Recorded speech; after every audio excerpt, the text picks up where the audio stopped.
जय श्री कृष्णा, राधे राधे। आप सभी भक्तों का आपके अपने YouTube चैनल श्री कृष्ण दीवानी में हार्दिक स्वागत है। आज हम सुनेंगे बृहस्पतिवार व्रत की संपूर्ण कथा। बृहस्पतिवार के दिन इस व्रत में बृहस्पतिश्वर महादेव जी की पूजा होती है। इस व्रत में एक ही समय भोजन करने का विधान है। इस दिन सुबह जल्दी उठकर स्नान आदि से निवृत्त होकर पीले वस्त्रों को धारण करें। केले की जड़ में भगवान विष्णु का इस दिन पूजन करें। इस दिन पूजा में पीले पुष्पों का प्रयोग करें। पीले पुष्प स्वयं भी धारण करें। इस दिन केले की जड़ में पीले रंग का फूल, चने की दाल, गुड़, पीला चंदन, इन वस्तुओं से केले का पूजन करें। पूजन करने के पश्चात बृहस्पति भगवान की कथा सुननी चाहिए। ऐसा करने से बृहस्पति देव प्रसन्न होते हैं और धन तथा विद्या का लाभ होता है। आइए अब हम बृहस्पति भगवान की कथा का श्रवण करते हैं। सभी बोलिए विष्णु भगवान की जय, बृहस्पति देव भगवान की जय।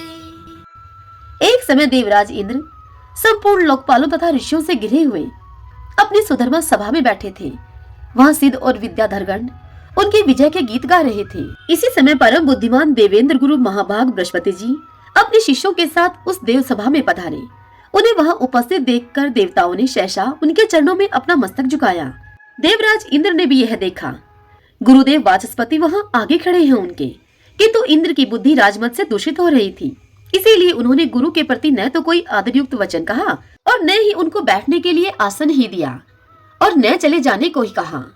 खोटी बुद्धि वाले इंद्र को राज्य के मत से उन्मत्त जानकर देवताओं के आचार्य बृहस्पति जी यह देखकर कुपित होकर वहां से अंतर्ध्यान हो गए। उनके चले जाने पर देवताओं के मन में बड़ा खेद हुआ। यक्ष, नाग, गंधर्व तथा ऋषिगण भी अब उदास हो गए। नृत्य और गीत समाप्त होने पर जब इंद्र सचेत हुए तब उन्होंने तुरंत देवताओं से पूछा कि महातपस्वी गुरुदेव जी कहाँ चले गए। तब नारद जी ने देवराज इंद्र से कहा कि हे बलसुधन, निसंदेह आपके द्वारा गुरु की अवहेलना हुई है। गुरु का अनादर करने से राज्य हाथ से चला जाता है। इसलिए आप सब प्रकार से प्रयत्न करके गुरु से अपने अपराध के लिए क्षमा प्रार्थना कीजिए। महात्मा नारद जी की इस बात को सुनकर देवराज इंद्र सहसा सिंहासन से उठकर खड़े हो गए और उन सभी सभासदों को साथ में लेकर बड़ी उतावली के साथ गुरु के निवास स्थान पर वे गए। इस समय इंद्र अपने कर्तव्य के प्रति सजग हो चुके थे। वहाँ गुरु पत्नी तारा को देखकर उन्होंने उनको प्रणाम किया और उनसे पूछा कि देवी, महातपस्वी गुरुजी कहाँ गए हैं। तब तारा ने इंद्र की ओर देखकर इंद्र को उत्तर दिया कि मैं नहीं जानती। तब इंद्रदेव चिंता मगन होकर अपने घर को वापस लौट आए। इसी समय स्वर्ग में अनेक अद्भुत अनिष्ट सूचक अपशगुन होने लगे, जो कि संपूर्ण स्वर्गवासियों को तथा दुरात्मा इंद्र को भी दुख की प्राप्ति की सूचना देने वाले थे। इंद्र की वह करतूत पाताल निवासी राजा बलि ने भी सुनी। अब क्या था, अब तो वे दैत्यों की बहुत बड़ी सेना लेकर पाताल से अमरावती पुरी पर चढ़ गए। उस समय देवताओं का दानवों के साथ बड़ा भयंकर युद्ध हुआ। उसमें दैत्यों ने देवताओं को परास्त कर दिया। एक ही क्षण में दूषित हृदय वाले अविवेकी इंद्र का 7 अंगों के सहित संपूर्ण राज्य दैत्यों ने अपने अधिकार में कर लिया। विजय पाकर दैत्य शीघ्र ही पाताल को चले गए। शुक्राचार्य की कृपा से ही देवगण विजयी हुए थे। इंद्र की राजा लक्ष्मी नष्ट हो चुकी थी, इसीलिए देवताओं ने भी सर्वथा उनका त्याग कर दिया। श्रीहीन होकर इंद्र स्वर्गलोक से अन्यत्र चले गए। कमल के समान कमनीय नेत्रों वाली इंद्र की पत्नी सची भी अब दूसरों की दृष्टि से छिपकर रहने लगी। ऐरावत नामक महान गजराज तथा उच्चे शर्वा नामक अश्व आदि भी, जो बहुत से रत्न थे इंद्र के पास, उन्हें दुष्ट दैत्यों ने लोभवश स्वर्गलोक से पाताल में पहुंचा दिया। परंतु वे रत्न पुण्य आत्मा पुरुषों के ही उपभोग में आने वाले थे, इसलिए दैत्यों के अधिकार में न रहकर समुद्र में वे कूद पड़े। वे सभी रत्न समुद्र में कूद पड़े। उस समय राजा बलि ने आश्चर्यचकित होकर अपने गुरु शुक्राचार्य से कहा कि हे गुरुदेव, हे भगवान, हम देवताओं को जीतकर बहुत से रत्न यहाँ लेकर आए थे, किंतु ये सभी समुद्र में जा पड़े हैं। यह तो बड़ी ही अद्भुत बात है। राजा बलि की यह बात सुनकर शुक्राचार्य ने राजा बलि को उत्तर दिया कि राजन, 100 अश्वमेध यज्ञों की दीक्षा लेकर उन्हें पूर्ण करने पर ही तुम्हारा देवताओं के राज्य पर अधिकार होगा। इसमें तनिक भी संदेह नहीं है। जो 100 अश्वमेध यज्ञों का अनुष्ठान कर लेता है, वही स्वर्गलोक के राज्य को भोगने का अधिकारी होता है। अश्वमेध यज्ञ किए बिना स्वर्ग की कोई भी वस्तु उपभोग में नहीं लाई जा सकती है। गुरु का ऐसा वचन सुनकर राजा बलि उस समय चुप हो गए और दानवों के साथ उचित कार्यों में लग गए। इंद्र बड़ी ही शोचनीय दशा को प्राप्त हो गए थे। वे ब्रह्मा जी के पास गए अब, और स्वर्ग के राज्य पर जो भय आदि प्राप्त हुआ था उनको, वह सब समाचार उन्होंने वहां जाकर ब्रह्मा जी को कह सुनाया। इंद्र की सभी बातों को सुनकर ब्रह्मा जी ने उनसे कहा, सब देवताओं को एकत्र करके हम सब लोग तुम्हारे साथ सर्वेश्वर भगवान विष्णु की आराधना करने के लिए चलते हैं, ऐसा ही हो। यह सलाह करके इंद्र आदि संपूर्ण लोकपाल ब्रह्मा जी को आगे रखकर सिर समुद्र के तट पर गए और वहां उन सब ने परस्पर विचार करके भगवान विष्णु की स्तुति प्रारंभ कर दी। भगवान विष्णु की स्तुति करते हुए ब्रह्मा जी बोले, हे देवदेव, हे जगन्नाथ, देवता और दानव दोनों आपके चरणों में मस्तक झुकाते हैं। आपकी कीर्ति परम पवित्र है, आप अविनाशी और अनंत हैं। हे परमात्मन, आपको नमस्कार है। हे रमापते, आप यज्ञ हैं, यज्ञ रूप हैं तथा आप यज्ञांग हैं, इसलिए आज कृपा करके देवताओं को आप वरदान दीजिए। हे भगवान, गुरु की अवहेलना करने के कारण इंद्र इस समय ऋषियों के सहित स्वर्ग के राज्य से भ्रष्ट हो चुके हैं, इसलिए आप इनका उद्धार कीजिए। ऐसी स्तुति को सुनकर श्री भगवान उनसे बोले कि हे देवगणों, गुरु की अवहेलना करने से सारा अभ्युदय नष्ट हो जाता है। जो पापी है, अधर्म में तत्पर है तथा केवल विषयों में ही रचे पचे रहते हैं और जिनके द्वारा अपने माता पिता की निंदा होती रहती है, वे निसंदेह बड़े भाग्यहीन हैं। हे ब्राह्मण, इस इंद्र ने जो अन्याय किया है उसका फल इसे तत्काल प्राप्त हो गया। केवल इंद्र के ही कर्म से संपूर्ण देवताओं पर यह संकट आया है। जब किसी भी पुरुष के लिए विपरीत काल उपस्थित हो जाए तब उसे दूसरों का सहयोग प्राप्त करने की चेष्टा करनी चाहिए। बुद्धिमान मनुष्य अपने संपूर्ण मनोरथों की सिद्धि के लिए अन्य प्राणियों के साथ मैत्री करते हैं। इसलिए इंद्र, तुम मेरी बात सुनो। इस समय अपना काम बनाने के लिए तुम्हें दैत्यों के साथ मेलजोल कर लेना चाहिए। भगवान विष्णु के इस प्रकार आज्ञा देने पर परम बुद्धिमान इंद्र अमरावती को छोड़कर देवताओं के साथ सुतल लोक में गए। इंद्र आए हैं यह सुनकर राजा इंद्रसेन अर्थात राजा बलि रोष में भर गए। उन्होंने अपनी सेना के साथ जाकर इंद्र को मार डालने का विचार किया। उस समय देवऋषि नारद ने बलवानों में श्रेष्ठ राजा बलि और दैत्यों को नीच ऊंच समझाकर उन्हें इंद्र के वध से रोक दिया। देवऋषि के ही कहने से राजा बलि ने इंद्र के प्रति अपना रोष त्याग दिया। इतने में ही इंद्र भी अपनी सेना के साथ वहां पर आ पहुंचे। राजा बलि ने देखा कि लोकपालों से घिरे हुए इंद्र श्रीहीन हो गए हैं। अब उनमें प्रभुता का मद नहीं रह गया, उनका तेज चला गया है और वे ईर्ष्या तथा अहंकार से भी रहित हो गए हैं। उन्हें इस अवस्था में देखकर राजा बलि के मन में बड़ी दया आई। वे बड़ी उतावली के साथ हंसते हुए से बोले देवराज इंद्र से कि देवराज इंद्र, आप इस सुतल लोक में कैसे पधारे? यहाँ आने का आप अपना कारण बताइए। बलि की यह बात सुनकर इंद्र मुस्कुराते हुए बोले कि भैया, हम सब देवता क्रोध के अधीन हो रहे हैं। आप सब लोगों की भी यही दशा है। जैसे हम हैं वैसे ही आप लोग भी हैं, अतः हमारा यह कलह निरर्थक है। भाग्यवश आपने मेरा संपूर्ण राज्य एक क्षण में ही ले लिया और बहुत से रतन भी स्वर्ग से आप यहाँ पर उठा लाए, परंतु वे सभी रतन तत्काल ही जहाँ के थे वापस वहीं चले गए। अतः विद्वान पुरुष को एक दूसरे से मिलकर कर्तव्य के विषय में विचार करना चाहिए।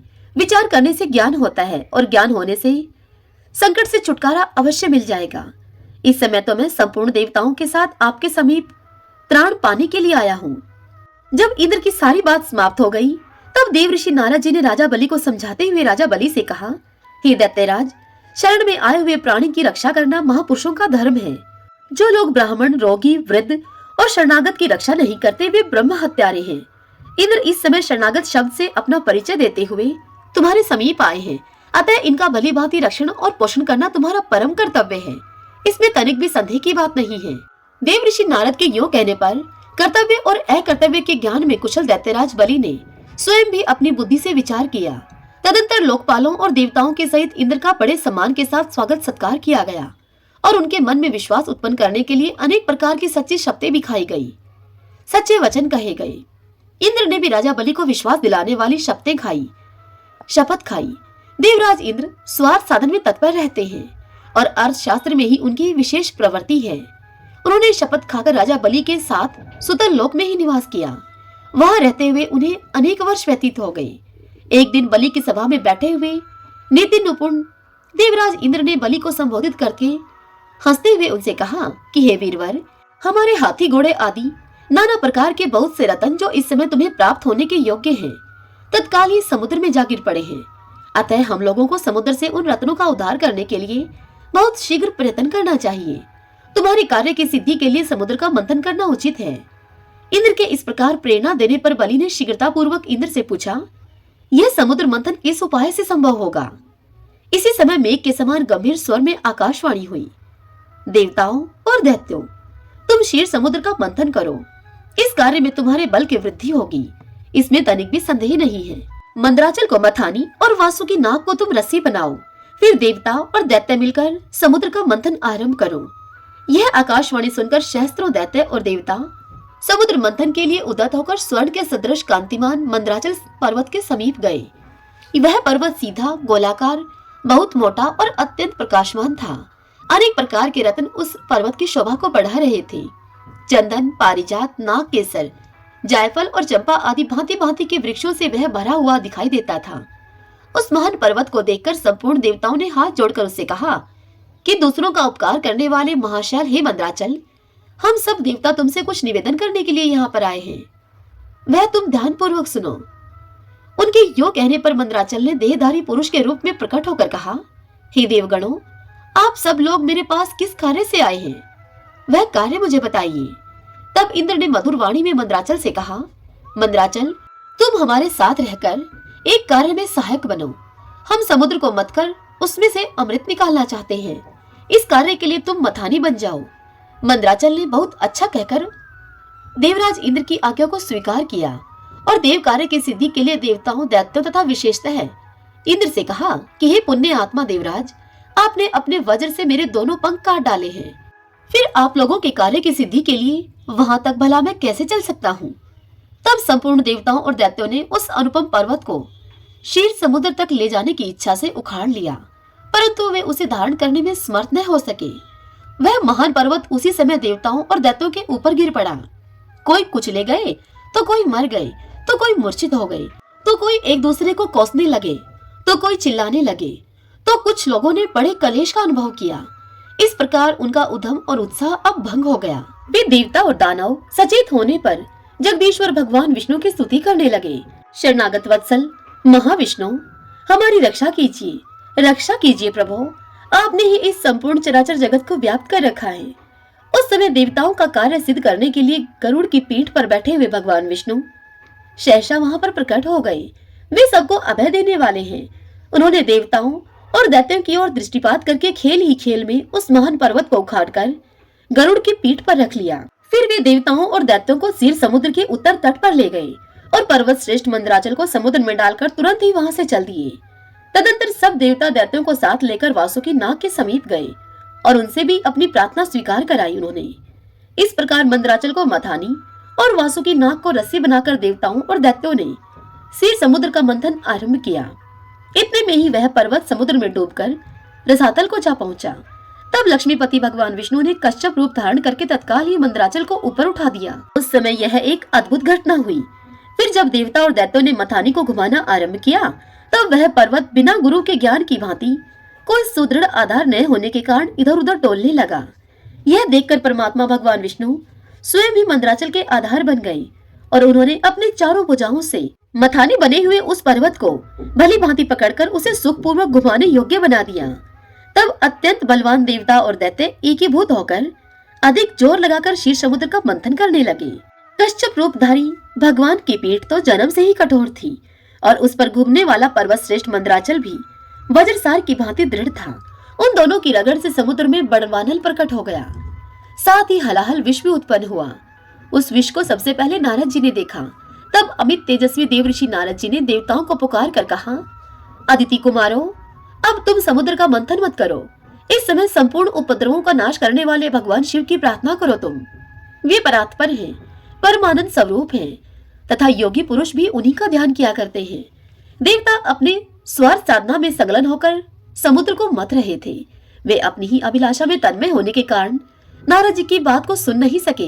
केवल उधम का भरोसा करके वे क्षीर सागर के मंथन में संलग्न थे। अधिक मंथन से जो हलाहल विष प्रकट हुआ, वह तीनों लोगों को भस्म कर देने वाला था। वह प्रौढ़ विष देवताओं के प्राण लेने के लिए उनके समीप आ पहुंचा और ऊपर नीचे तथा संपूर्ण दिशाओं में वह विष फैल गया। समस्त प्राणियों को अपना ग्रास बनाने के लिए प्रकट हुए उस कालकूट विष को देखकर वे सब देवता और दैत्य हाथ में पकड़े हुए नागराज वासुकी को मंदराचल पर्वत के सहित वहीं पर छोड़कर भाग खड़े हुए। उस समय उस लोक संहारकारी कालकूट विष को भगवान शिव ने स्वयं अपना ग्रास बना लिया। उन्होंने उस विष को निर्मल अर्थात निर्दोष कर दिया। इस प्रकार भगवान शंकर की बड़ी भारी कृपा होने से देवता, असुर, मनुष्य तथा संपूर्ण त्रिलोकी की उस समय कालकूट विष से रक्षा हुई।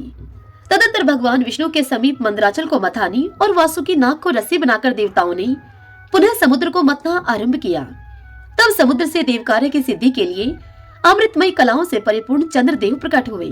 संपूर्ण देवता, असुर और दानवों ने भगवान चंद्रमा को प्रणाम किया और गर्ग आचार्य जी से अपने अपने चंद्रबल की यथार्थ रूप से जिज्ञासा की। उस समय गर्ग आचार्य जी ने देवताओं से कहा कि इस समय तुम सब लोगों का बल ठीक है। तुम्हारे सभी उत्तम ग्रह केंद्र स्थान में अर्थात तुम्हारे लगन में हैं, चतुर्थ स्थान में हैं, सप्तम स्थान में हैं और दसम स्थान में। चंद्रमा से गुरु का योग हुआ है। बुध, सूर्य, शुक्र, शनि और मंगल भी चंद्रमा से संयुक्त हुए हैं। इसलिए तुम्हारे कार्य की सिद्धि के निमित्त इस समय चंद्रबल बहुत उत्तम है। यह गोमंत नामक मुहूर्त है जो कि विजय को प्रदान करने वाला है। महात्मा गर्गाचार्य जी के इस प्रकार आश्वासन देने पर महाबली देवता गर्जना करते हुए बड़े वेग से समुद्र को मंथन करने लगे। मथे जाते हुए समुद्र के चारों ओर बड़े जोर की आवाज उठ रही थी। इस बार के मंथन से देव कार्यों की सिद्धि के लिए साक्षात शोरभी अर्थात कामधेनु गौ प्रकट हुई। उन्हें काले, श्वेत, पीले, हरे और लाल रंग के सैकड़ों गौवें घेरे हुए थी। उस समय ऋषियों ने बड़े हर्ष में भरकर देवताओं और दैत्यों से कामधेनु के लिए याचना की और उनसे कहा कि आप सब लोग मिलकर भिन्न भिन्न गोत्र वाले ब्राह्मणों को कामधेनु के सहित इन संपूर्ण गौओं का दान अवश्य करें। ऋषियों की याचना करने पर देवताओं और दैत्यों ने भगवान शंकर की प्रसन्नता के लिए वे सब गौवें दान कर दी तथा यज्ञ कर्मों में भलीभांति अपने मन को लगाने वाले उन परम मंगलमय महात्मा ऋषियों ने उन गौओं का दान स्वीकार किया। तत्पश्चात सब लोग बड़े जोश में आकर क्षीर सागर को मथने लगे। तब समुद्र से कल्प वृक्ष, पारिजात, चूत और संतान ये 4 दिव्य वृक्ष प्रकट हुए। उन सबको एकत्र रखकर देवताओं ने उन्हें बड़े वेग से समुद्र को मंथना आरंभ किया। इस बार के मंथन से रत्नों में सबसे उत्तम रत्न कौस्तुभ मणि प्रकट हुआ जो कि सूर्य मंडल के समान परम कांतिमान था।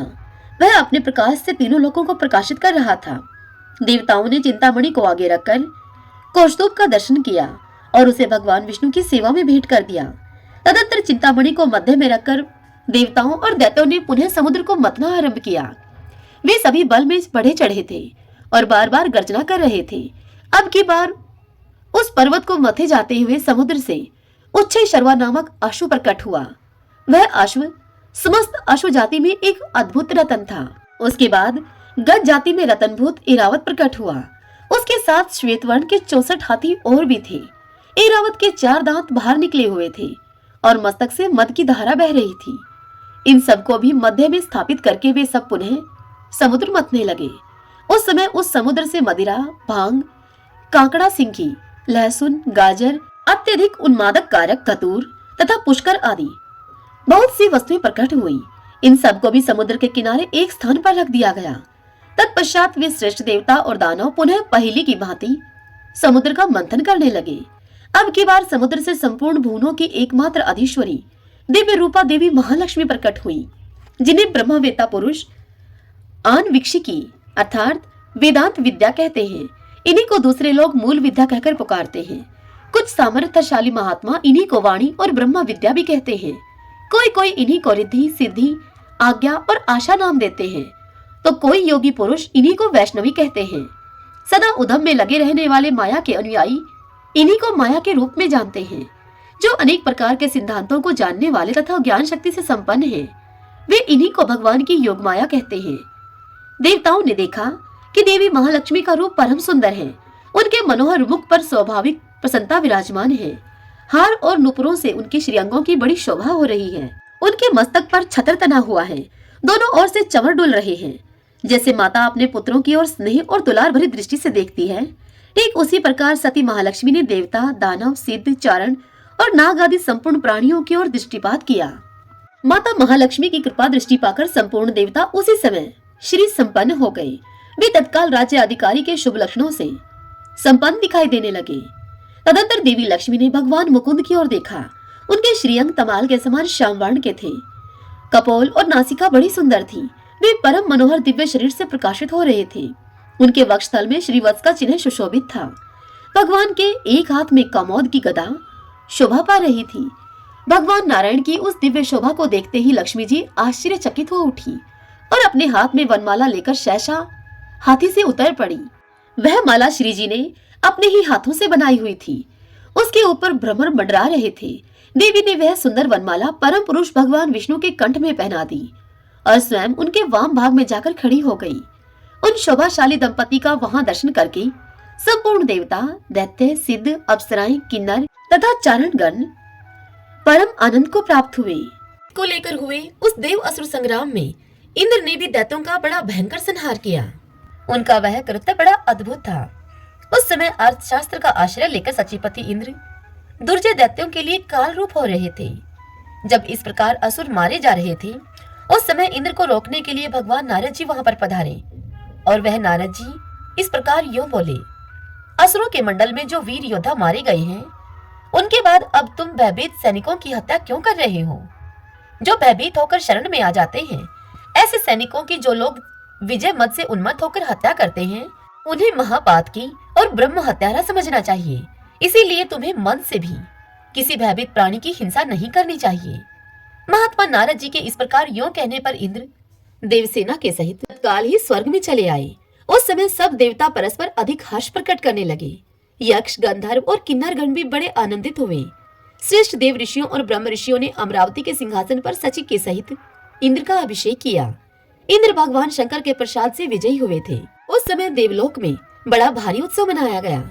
शंख, पटह, मृदंग, ढोल, आनक, भेरी और दुदुम्बी आदि बाजे बजने लगे। देवताओं के द्वारा मारे गए दैत्य अब पृथ्वी पर पड़े थे। महात्मा राजा बलि आदि भी प्राण त्याग चुके थे। उस समय भृगुवंशी शुक्राचार्य जी तपस्या करने के लिए अपने शिष्यों के साथ मानसोतर पर्वत पर गए थे। इसीलिए वे युद्ध में उपस्थित न हो सके थे। उस युद्ध में जो दैत्य जीवित बच गए थे, ये दैत्य अब शुक्राचार्य जी के पास चले गए। उन्होंने वह सारा वृतांत जो असुरों के संहार का कारण हुआ था, विस्तार पूर्वक शुक्राचार्य गुरु को कह सुनाया। वह सारा समाचार सुनकर भृगुनंदन शुक्राचार्य को खेद और बड़ा ही क्रोध भी हुआ। वे शिष्यों के साथ युद्ध स्थल में आए और अपनी मृत संजीवनी विद्या के प्रभाव से उन्होंने मरे हुए असुरों को भी जीवित कर दिया। शुक्राचार्य की प्रेरणा से बलि आदि सब दैत्य पाताल में लौट आए और वहां सुख पूर्वक रहने लगे। इतनी कथा सुनकर ऋषियों ने लोमहर्षण जी से पूछा, हे लोमश जी, देवराज इंद्र ने गुरु के बिना ही कैसे राज्य प्राप्त किया? क्योंकि गुरु की अवहेलना से ही उन्हें अपना राज्य छोड़कर जाना पड़ा था। किसकी प्रेरणा से इंद्र चिरकाल तक राज्य सिंहासन पर बैठे रहे? ये सब बातें आप शीघ्र ही हमें बतावें। हमें यह सुनने के लिए बड़ी उत्कंठा है। यह सुनकर लोमश जी बोले, गुरु बृहस्पति के बिना भी सचिपति देवराज इंद्र ने कुछ काल तक राज्य शासन किया। उस समय विश्वरूप जी इंद्र के पुरोहित हुए थे। विश्वरूप के 3 मस्तक थे। वे विश्वरूप यज्ञ और पूजन में उचित भाग देकर देवताओं, असुरों और मनुष्यों को भी तृप्त करते थे। यह बात सचिपति इंद्र से छिपी न रह सकी। पुरोहित विश्वरूप जी देवताओं का भाग उच्च स्वर से बोलकर देते थे। दैत्यों को चुपचाप बिना बोले ही वह भाग दे दिया करते थे और मनुष्यों को मध्यम स्वर से मंत्र पढ़कर भाग समर्पित करते थे। यह उनका प्रतिदिन का कार्य था। एक दिन इंद्र को गुरुजी की फुर्ती देखकर इस बात का पता लग गया। तब उन्होंने छिपे छिपे ही यह जान लिया कि विश्वरूप जी क्या करना चाहते हैं। ये दैत्यों का कार्य सिद्ध करने के लिए उन्हें भाग अर्पण करते हैं। हमारे पुरोहित होकर दूसरों को फल देते हैं। यो समझकर इंद्र ने 100 पर्व वाले वज्र से विश्वरूप के मस्तक काट डाले। वज्र के आघात से तत्काल ही विश्वरूप की मृत्यु हो गई। इंद्र ब्रह्म हत्या के अपराधी हुए। पर ब्रह्म हत्या, मदपान, चोरी और गुरु पत्नी गमन आदि महापाप करने वाले पापियों के भी उद्धार का यही एक उपाय है कि वे भगवान विष्णु के नामों का कीर्तन करें, जिससे कि बुद्धि उनकी भगवानमयी हो जाती है। तदंतर धुएं के समान रंग वाली और 3 मस्तकों वाली ब्रह्म हत्या इंद्र को निगल जाने के लिए उनके पास आ गई। उसे देखकर इंद्र को बड़ा ही भय हुआ, इसलिए वे इंद्र वहां से भाग गए। उन्हें भागते हुए देखकर भयदायिनी ब्रह्म हत्या भी उनका पीछा करने लगी। जब वे इंद्र भागते तब वह ब्रह्म हत्या भी उनके पीछे पीछे दौड़ती और उनके खड़े होने पर वह ब्रह्म हत्या भी खड़ी हो जाती। अपने शरीर की परछाई के समान वह इंद्र के पीछे लगी रहती। जाते जाते सहसा वह इंद्र को लपेट लेने के लिए उनके ऊपर झपटी। इतने में ही इंद्र बड़ी फुर्ती के साथ पानी में कूद पड़े और वहीं गोता लगा गए, मानो कि वे चिरकाल से जल में ही निवास करने वाले कोई जलचर जीव हों। इस प्रकार उस जल में बड़े दुख से निवास करते हुए इंद्र के 300 दिव्य वर्ष पूरे हो गए। उस समय स्वर्गलोक में भयंकर अराजकता छा गई। देवता और तपस्वी ऋषि भी चिंतित हो उठे। अब तीनों लोक विपत्तिग्रस्त हो गए। जिस राज्य में एक भी ब्रह्म हत्यारा निर्भय होकर निवास करता है, वहाँ पर साधु पुरुषों की अकाल मृत्यु होती है। हे विप्रगण, जिस राज्य में पाप आत्मा राजा निवास करता है, वहाँ प्रजा के विनाश के लिए दुर्भिक्ष, मृत्यु, उपद्रव तथा और भी बहुत से अनर्थ उत्पन्न होते हैं। इसलिए राजा को श्रद्धा पूर्वक धर्म का पालन करना चाहिए।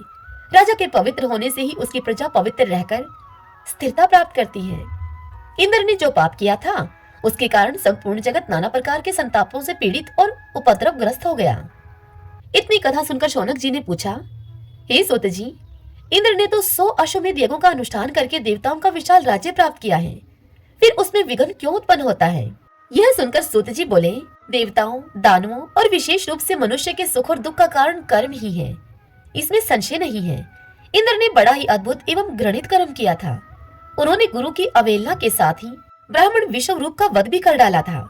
इतना ही नहीं, गुरु तुल्य महर्षि गौतम की पत्नी का भी सेवन अर्थात उनसे उपभोग किया था।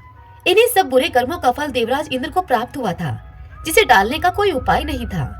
जो पाप कर्म करने वाले मनुष्य उस पाप के लिए कोई प्रायश्चित नहीं करते, उनका वह पाप थोड़ा हो या फिर अधिक, एक न एक दिन उस पाप से वे पीड़ित होते ही हैं। हे विप्रगण, यदि पाप बन जाए तो उसकी पूर्णतः शांति के लिए तत्काल प्रायश्चित करना चाहिए। पापों का प्रायश्चित अनेक प्रकार का बतलाया गया है। उपपातक अधिक काल तक रह जाने या बार बार उसकी आवर्ती होने पर महापातक के रूप में परिणित हो जाता है। जो मनुष्य सवेरे, दोपहर और शाम को सदा स्वधर्म पालन रूप तपस्या करते हैं, उनका पाप नष्ट हो जाता है तथा वे उत्तम लोक को प्राप्त करते हैं। इसलिए दुराचार परायण इंद्र को इस पाप कर्म का ही फल मिला है।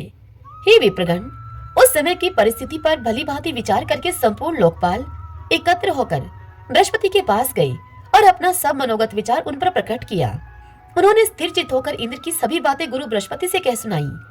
देवताओं की सभी बातें सुनकर परम बुद्धिमान बृहस्पति जी ने सर्वत्र फैली हुई अराजकता को लक्ष्य करके सोचा कि अब क्या करना चाहिए। इस समय हमारा कर्तव्य क्या है? देवताओं, पवित्र आत्मा, ऋषियों तथा संपूर्ण लोगों का कल्याण कैसे होगा? मन ही मन इन सब बातों को सोचकर और कर्तव्य अकर्तव्य का विचार करके महायशस्वी बृहस्पति जी देवताओं के साथ इंद्र के पास चले।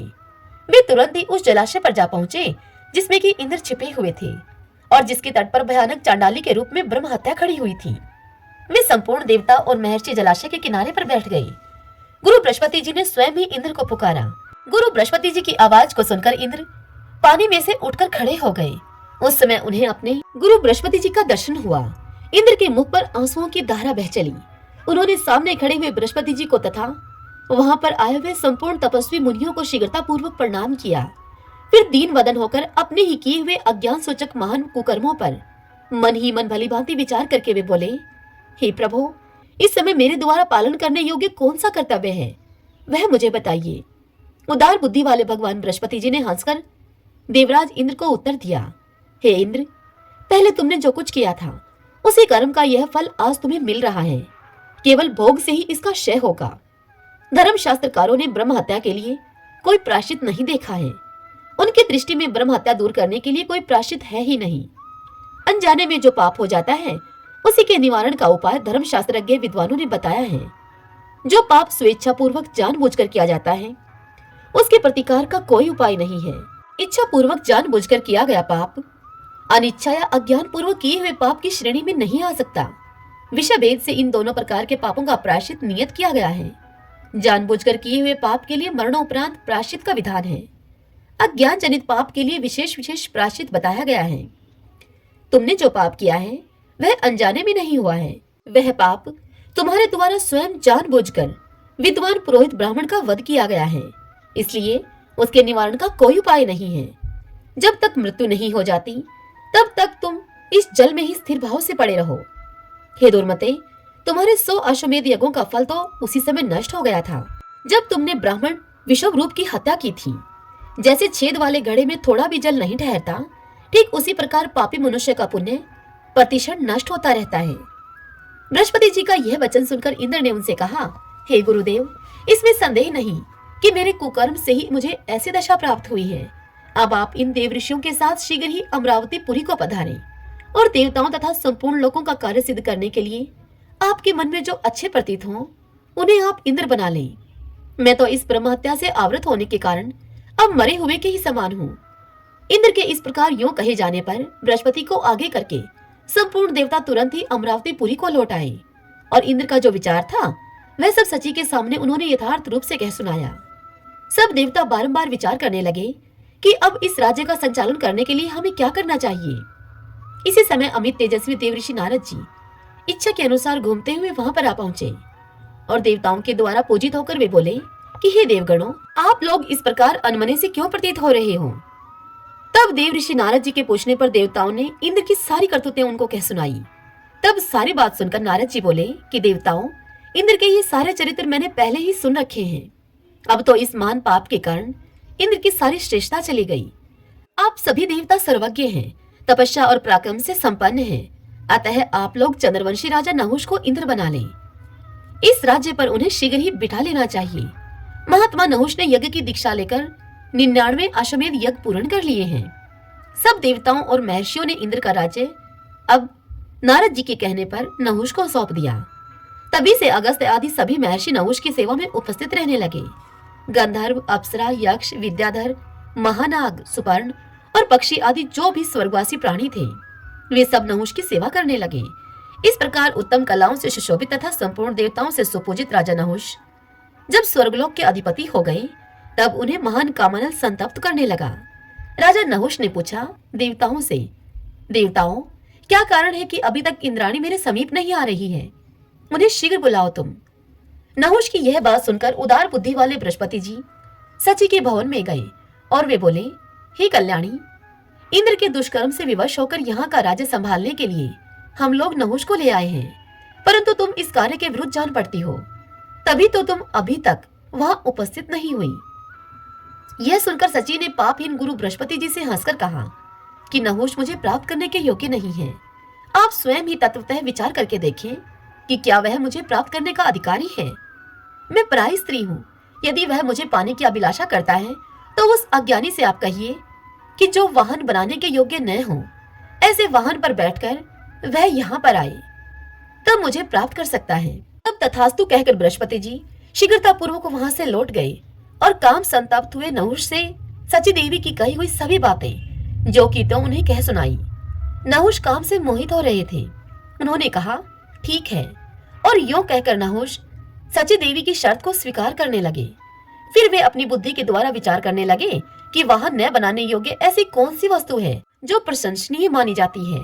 तदंतर उन्होंने यह निश्चय किया कि तपस्वी ब्राह्मण ही ऐसे हैं जो वाहन बनाने के योग्य नहीं हैं, इसलिए उन्हीं को आज अपना वाहन बनाता हूँ। आज इंद्राणी को प्राप्त करने के लिए 2 तपस्वी ब्राह्मणों से वाहन का काम लूंगा मैं। आज मेरे मन में ऐसी अभिलाषा उत्पन्न हुई है और इस निश्चय के अनुसार काम मोहित नहुष ने 2 ब्राह्मणों को पालकी दे दी और स्वयं उस पालकी में बैठकर वे बोले, सर्प सर्प, अर्थात शीघ्र चलो शीघ्र चलो। नहुष के सर्प सर्प कहने से कुपित हुई एक तपस्वी ब्राह्मण ने उन्हें श्राप देकर नीचे गिरा दिया। नहुष अजगर होकर स्वर्ग से नीचे गिर पड़े। वे ऊंचे पद को पाकर भी ब्राह्मण के दुर्लंघ्य श्राप से तिर्यक योनि में पड़ गए। जैसी दशा राजा नहुष की हुई वैसे ही उनके जैसे आचरण करने वाले सभी की होती है। जो राजमद को पाकर उन्मत्त हो उठते हैं उन पर भारी विपत्ति आती है। जो राजमद से अंधे, दुराचारी, कामी और विषयों में रचे पचे रहने वाले हैं वे ब्राह्मणों का अपमान करके अपवित्र नरक में पड़ते हैं। इसलिए बुद्धिमान पुरुष को उचित है कि वह इहलोक और परलोक में सुख पाने की इच्छा होने पर वह सर्वथा प्रयत्न करके उत्तम पद को पाकर कभी प्रमाद में न पड़े, सदा अपने कर्तव्य के प्रति सावधान रहे। वैसा अनुचित कर्म करने के कारण ही राजा नहुष महाभयानक जंगल में सर्प हुए। ऐसी परिस्थिति उत्पन्न होने पर अर्थात राजा नहुष के अजगर बनने पर अब देवलोक में फिर से अराजकता छा गई। सभी देवता उस समय विस्मित होकर कहने लगे कि अहो, इस राजा ने बड़ा भारी कष्ट पाया। इस दुरात्मा के लिए न तो मृतलोक में स्थान रहा और न ही स्वर्गलोक में। महापुरुषों की अवहेलना करने से इसका सारा पुण्य एक ही क्षण में भस्म हो गया। अब पृथ्वी पर दूसरा कोई यज्ञ करता राजा नहीं दिखाई देता था जिसका इंद्र के सिंहासन पर अभिषेक किया जा सके। इसलिए सभी देवता, ऋषि, नाग, गंधर्व, यक्ष, पक्षी, किन्नर, चारण, विद्याधर, असुरगण, अप्सराएं तथा मनुष्य चिंतित हो गए। तदंतर सची देवी ने धर्म और अर्थ युक्त वाणी में कहा, हे गुरुदेव बृहस्पति तथा अन्य देवताओं, आप चिंता न करो। तुम सब लोगों को अब वहीं जाना चाहिए जहां पर हमारे स्वामी रहते हैं। इंद्राणी की बात को सुनकर बृहस्पति जी देवताओं के साथ ब्रह्म हत्या पीड़ित इंद्र के समीप गए। उस जलाशय के किनारे पर पहुंचकर देवताओं ने इंद्र को पुकारा। इंद्र ने जल में खड़े होकर देवताओं पर दृष्टिपात किया और कहा कि अब तुम लोग यहाँ क्यों आए हो? मैं तो पाप से पीड़ित हूँ, ब्रह्म हत्या में डूबा हुआ हूँ और यहाँ अकेले ही तपस्या करते हुए इस जल में निवास करता हूँ। इंद्र की इस बात को सुनकर देवता विवल हो गए और उनसे बोले, देवराज, विश्वकर्मा के पुत्र विश्वरूप ने ऐसा यज्ञ करना आरंभ किया था जिससे कि देवता और तपस्वी ऋषि विनाश को प्राप्त हो जाते हैं। इस कारण परोपकार की दृष्टि से ही आपने उसका वध किया था। इसलिए हम सब लोग आपको अमरावतीपुरी लेकर जाने के लिए आए हैं। देवताओं में जब इस प्रकार की बातचीत हो रही थी, ब्रह्म हत्या भी तुरंत बोल उठी। ब्रह्म हत्या बोली कि मैं देवराज इंद्र को अमरावतीपुरी नहीं जाने दूंगी, मैं उनको अमरावतीपुरी जाने से रोकती हूँ। यह सुनकर गुरु बृहस्पति ने सहसा ब्रह्म हत्या को उत्तर दिया और उससे कहा, हे ब्रह्म हत्ते, हम तुम्हारे निवास के लिए दूसरे स्थान नियत करेंगे। कार्य की गुरुता को दृष्टि में रखकर देवताओं ने उस समय ब्रह्म हत्या को शांत कर दिया। फिर सभी ने विचार करके ब्रह्म हत्या को 4 भागों में बांटा। तत्पश्चात देवताओं ने सबसे पहले पृथ्वी से कहा, हे देवी पृथ्वी, देवताओं की कार्य की सिद्धि के लिए इंद्र की ब्रह्म हत्या का एक अंश तुम्हें ग्रहण करना चाहिए। देवताओं की यह बात सुनकर पृथ्वी कांप उठी और बोली, आप लोग ही विचार करें, मैं ब्रह्म हत्या का अंश कैसे ग्रहण कर सकती हूँ? मैं संपूर्ण भूतों को धारण करने वाली तथा विश्व का भरण पोषण करने वाली हूँ। मैं इस पाप पंख में डूबकर अधिक अपवित्र हो जाऊंगी। पृथ्वी का यह वचन सुनकर गुरु बृहस्पति जी ने कहा, सुंदरी, तुम भय मत करो, तुम तो सर्वथा निष्पाप हो। जिस समय युद्धकुल में भगवान वासुदेव अवतार लेंगे, उस समय उनके चरणों के स्पर्श से यह ब्रह्म हत्या का आंशिक पाप भी निवृत्त हो जाएगा और तुम पूर्ण रूप से निष्पाप होकर रहोगी। गुरु बृहस्पति के यूं कहने पर पृथ्वी ने उनकी आज्ञा का पालन किया और इसके बाद सब देवताओं ने वृक्षों को बुलाकर कहा, आप लोग देव कार्य की सिद्धि के लिए ब्रह्म हत्या का एक अंश ग्रहण करें। तब वृक्षों ने वहां पर पधारे हुए संपूर्ण देवताओं से कहा। वृक्ष बोले देवताओं से कि यदि हम सब लोग ब्रह्म हत्या के पाप से लिप्त हो जाएंगे तो संपूर्ण महात्मा भी ब्रह्म हत्या युक्त होकर पापी हो जाएंगे। यह सुनकर गुरु बृहस्पति जी ने वृक्षों से कहा कि तुम लोग चिंता न करो, इंद्र के प्रसाद से तुम लोग काटे जाने पर भी अनेक अंशों में विभक्त होकर शाखा और डालियों से संपन्न हो जाओगे और इस प्रकार सदा ही तुम शुद्ध बने रहोगे। गुरु बृहस्पति के इस प्रकार आश्वासन देने पर सब वृक्षों ने उस आंशिक ब्रह्म हत्या को आपस में बांट लिया। तदंतर देवताओं ने जलों को बुलाकर कहा, तुम लोग भी देव कार्य की सिद्धि के लिए इस समय ब्रह्म हत्या का एक अंश स्वीकार करो। अब सब जल एकत्र होकर बृहस्पति जी से बोले। जल कहने लगे बृहस्पति जी से, जो कोई भी पाप या दुष्कर्म है वे हमारे संपर्क और संबंध से दूर होते हैं। हमारे द्वारा स्नान, शौच एवं हमारा पान आदि करने से संपूर्ण पापाक्रांत प्राणी पवित्र हो जाते हैं। ब्रह्म हत्या से अभिभूत होने पर हमारी यह शक्ति नष्ट हो जाएगी। समस्त जलों की यह बात सुनकर गुरु बृहस्पति ने उनको उत्तर दिया कि तुम दुस्तर पाप से भय न करो। मैं तुम्हें वरदान देता हूँ कि चराचर जगत में निवास करने वाले संपूर्ण प्राणियों को जल पवित्र करे। और उनके यूं कहने पर जल ने ब्रह्म हत्या का तीसरा अंश ग्रहण कर लिया। इसके बाद बृहस्पति जी ने स्त्रियों को बुलाकर कहा, गुरु बृहस्पति जी स्त्रियों से बोले कि तुम लोग भी इस समय सब कार्यों की सिद्धि के लिए ब्रह्म हत्या का शेष अंश ग्रहण करो। देव गुरु बृहस्पति का यह वचन सुनकर सभी स्त्रियां उनसे कहने लगी कि भगवान, संपूर्ण स्त्रियां धर्म, अर्थ और काम की सिद्धि के लिए उत्पन्न हुई हैं। यदि नारी पापाचार करे तो उस पाप से अनेक पक्ष अर्थात पिता, नाना और पति के कुल लिप्त होते हैं। ऐसी वेदों की आज्ञा है। क्या आपने ऐसी कोई बात नहीं सुनी है? फिर स्वयं विचार कर लें, हमारा क्या कर्तव्य है। उन स्त्रियों के यूं कहने पर बृहस्पति जी ने उनको वरदान दिया और उनसे कहा कि देवियों, तुम सब इस पाप से भय न करो। तुम्हारे द्वारा स्वीकृत ब्रह्म हत्या का यह अंश भावी पीढ़ियों के लिए तथा दूसरों के लिए भी शुभ फल देने वाला होगा। तुम सबको इच्छा के अनुसार काम सुख प्राप्त होगा। इस प्रकार देवताओं ने ब्रह्म हत्या के 4 भाग किए और वे अंश तत्काल ही पूर्वोक्त समुदायों में स्थित हो गए। उस समय इंद्र का पाप सर्वथा नष्ट हो गया। अतः देवताओं और ऋषियों ने देवपुरी में सची के सहित इंद्र का पुनः अभिषेक किया। महात्मा इंद्र संपूर्ण देवताओं, महानुभावों, मुनीश्वरों तथा सिद्ध गणों के साथ पुनः लोकपाल पद पर प्रतिष्ठित हो गए। उस समय इंद्रलोक के संपूर्ण निवासियों के मन में महान उत्साह और अपार आनंद छा गया। जो मनुष्य इस कथा को पढ़ता है अथवा सुनता है, उसके सभी पाप बृहस्पति जी महाराज की कृपा से नष्ट हो जाते हैं। सभी बोलिए बृहस्पति देव भगवान की जय, विष्णु भगवान की जय। ओम नमो भगवते वासुदेवाय।